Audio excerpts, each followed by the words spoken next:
अस्सलामुअलैकुम। आज हमारा लॉ ऑफ टॉर्ट सीरीज़ का थर्ड लेक्चर है जिसमें हम पढ़ेंगे personal disabilities to sue and be sued in tort.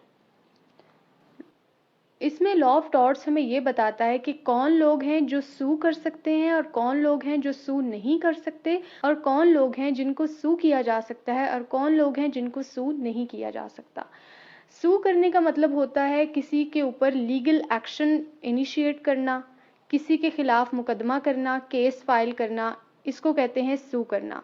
अच्छा, इसमें जनरल रूल क्या है? इसमें वो कहता है कि जो बंदा टॉर्ट सफ़र कर रहा है, जिसकी लीगल इंजरी हुई है या डैमेज हुआ है, वो बंदा सू कर सकता है। इसी तरह वो बताता है कि जिस बंदे ने टॉर्ट कमिट किया है, किसी का नुकसान किया है, उसके ऊपर हम मुकदमा भी कर सकते हैं, उसको हम सू भी कर सकते हैं। और ये जो प्रिंसिपल है, ये प्रिंसिपल ऑफ इक्विटी पर बेस करता है। अब इस जनरल रूल की कुछ एक्सेप्शंस हैं जो कि हमने इस क्वेश्चन में पढ़नी है। जनरल रूल तो यही कहता है कि जो बंदा टॉर्ट सफ़र कर रहा है वो केस कर सकता है, और जिस बंदे ने टॉर्ट कमिट किया है उसको हम सू कर सकते हैं। लेकिन इस जनरल रूल की एक्सेप्शन जो है वो हमें लॉ ऑफ टॉर्ट्स के इस क्वेश्चन में पढ़ने को मिलेंगी। एक्सेप्शंस हम पढ़ते हैं कि पर्सन हु कैन नॉट सू, वो लोग जो मुकदमा नहीं कर सकते। कौन लोग मुकदमा नहीं कर सकते? नंबर 1 हमारे पास है convict. A convict is a person against whom judgment of death or penal servitude has been pronounced on any charge of treason। Convict ऐसा पर्सन होता है जिसको कोई डेथ पेनल्टी दी गई हो या जिसके ऊपर कोई अदर पीनल चार्ज लगाया जाए, वो होता है कन्विक्ट। अब जो कन्विक्ट है किसी पर्सन को सू नहीं कर सकता, किसी के ऊपर केस नहीं कर सकता, specially damage of his property. अगर उसकी कोई प्रॉपर्टी डैमेज हो जाती है तो वो किसी को सू नहीं कर सकता। कॉमन लॉ में कहता है कि कन्विक्ट में sue for the personal wrong such as the slander and assault and there are nothing to prevent him from doing so. Cross reference है इसका 4 फीचर एक्ट 1870। नेक्स्ट हमारे पास है alien enemy. An alien enemy in a state is a person who state और sovereign is at war with that state.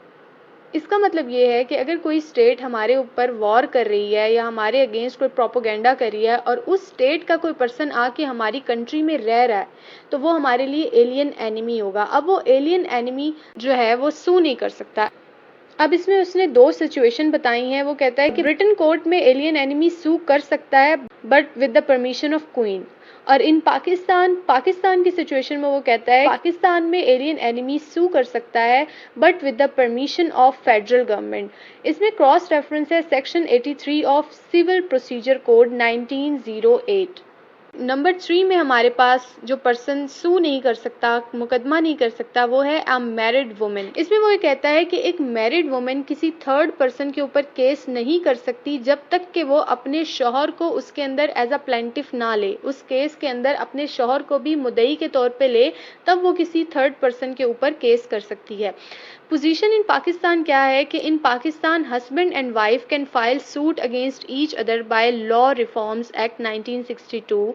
Hair husband and wife are considered separate personalities. इसमें वो कहता है कि husband और वाइफ जो हैं वो एक दूसरे के ऊपर केस कर सकते हैं क्योंकि वो एक सेपरेट पर्सनैलिटीज के तौर पे कंसिडर किए जाते हैं according to the law reforms act 1962। Cross reference इसका है हस्बैंड एंड वाइफ एक्ट 1962, और केस लॉ इसमें है कर्टिस वर्सेस विल्कोस।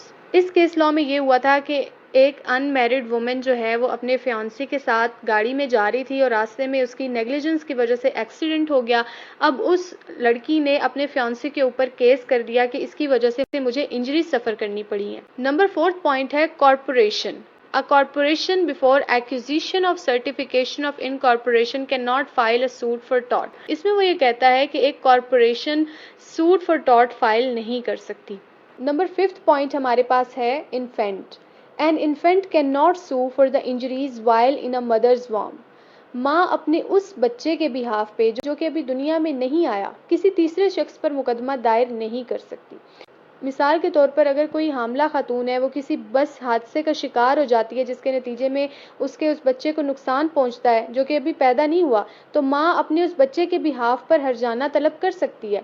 लेकिन इसमें 2 तरह की सिचुएशंस हैं। आयरिश कोर्ट कहता है कि इन्फेंट जो है वो नहीं कर सकता सू, और कैनेडियन कोर्ट कहता है कि मदर जो है वो अपने बच्चे के बिहाफ पे सू कर सकती है। नंबर 6 पॉइंट है हमारे पास इंसॉल्वेंट पर्सन। इंसॉल्वेंट पर्सन वो होता है जिसका दिवालिया निकल गया हो। The person who is convicted for insolvency and bankruptcy can not file a suit for tort. Insolvent person जो है वो सू नहीं कर सकता किसी पर्सन को, और इसमें क्रॉस रेफरेंस है इंसॉल्वेंसी एक्ट 1920। नंबर 7 पॉइंट है हमारे पास फॉरेन स्टेट। फॉरेन स्टेट होती है बैनुल अक़वामी रियासत, कोई दूसरी रियासत। Foreign state can not file a suit against individual of another country. एक फॉरेन स्टेट जो एक बैनुल अक़वामी रियासत है वो किसी दूसरी रियासत के किसी बाशिंदे के ऊपर केस दायर नहीं कर सकती। क्रॉस रेफरेंस इसका है section 94 of civil procedure code 1908, जिसमें है कि foreign state can not file a civil suit except with the permission of federal government. इसमें उसने ये सिचुएशन दे दी है।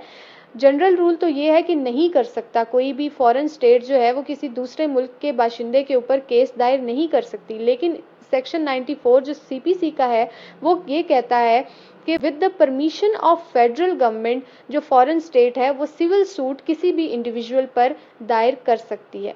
हु कैन नॉट बी सूड, वो लोग जिनके ऊपर दावा नहीं किया जा सकता, जिनके ऊपर केस नहीं किया जा सकता। इसमें नंबर 1 पे है फॉरेन सॉवरन। फॉरेन सॉवरन होता है किसी दूसरी रियासत का हुक्मरान, हम उसके ऊपर केस नहीं कर सकते क्योंकि ये एक फंडामेंटल प्रिंसिपल है कि king can do no wrong. इसमें क्रॉस रेफरेंस हमारे पास है section 86 of civil procedure code, और केस लॉ इसमें है Mughal versus Sultan of Johor 1894। Second point हमारे पास है एम्बेसडर्स। एम्बेसडर्स होते हैं सफ़ीर। इंटरनेशनल लॉ सफ़ीर को या एम्बेसडर्स डिप्लोमेट्स को ये इम्यूनिटी देता है कि जिस मुल्क के अंदर वो पोस्टेड हैं, जिस मुल्क के अंदर उनकी पोस्टिंग हुई है, वो मुल्क उनके ऊपर उसी मुल्क में रहते हुए उस पर मुकदमा नहीं किया जा सकता। बट इसमें एक एक्सेप्शन है कि फेडरल गवर्नमेंट की परमिशन के साथ उस एम्बेसडर को सू किया जा सकता है। नंबर 3 पॉइंट है हमारे पास इन्फेंट एंड लुनेटिक्स। किसी भी शीर ख्वार या नौजायदा बच्चे के ऊपर या किसी पागल के ऊपर हम टॉर्ट का मुकदमा दायर नहीं कर सकते, because insanity and lunacy is a good defence in law of torts. Number 4 point है हमारे पास married women. A married woman can be sued for her tortious liability jointly with her husband but not independently। इसमें वो ये कहता है कि किसी मैरिड वुमेन को हम इंडिपेंडेंटली उसके ऊपर केस दायर नहीं कर सकते जब तक कि हम उसके खामन को भी उसके अंदर शामिल ना करें, उसके अंदर पार्टी ना बनाएं।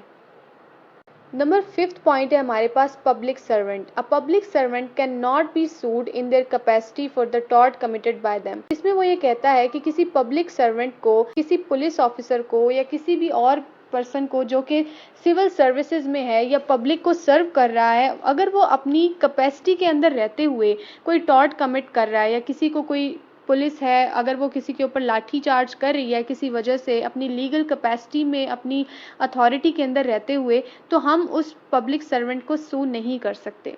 नेक्स्ट हमारे पास पॉइंट है trade union. Any trade union can not file a suit for tort against other registered trade union.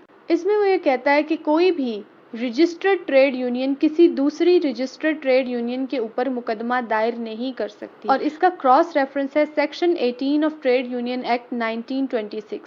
Number 7 point है हमारे पास सॉवरन। सॉवरन एक ऐसी अथॉरिटी होती है जिसके पास इक्तदार आला होता है, जिसके पास सारी पावर्स होती हैं। इसमें वो ये कहता है कि king and his servants can not be sued for the tort committed by them. यानी कि जो किंग है और उसके जो सर्वेंट्स हैं, अगर वो अपनी कैपेसिटी के अंदर रहते हुए कोई भी टॉर्ट कमिट कर रहे हैं तो उनको सू नहीं किया जा सकता, उनके ऊपर केस दायर नहीं किया जा सकता। नेक्स्ट हम देख लेते हैं पोजीशन इन पाकिस्तान। इसमें वो ये कहता है कि 1973 के आइन के तहत किसी प्रेसिडेंट को या प्राइम मिनिस्टर को, गवर्नर को, चीफ मिनिस्टर या मिनिस्टर को हम सू नहीं कर सकते उस टॉर्ट के लिए जो उसने अपनी लीगल कैपेसिटी के अंदर कमिट किया है। उम्मीद है आज का लेसन आपको समझ आया होगा। दोबारा मिलते हैं नेक्स्ट क्वेश्चन के साथ, तब तक के लिए अल्लाह हाफिज।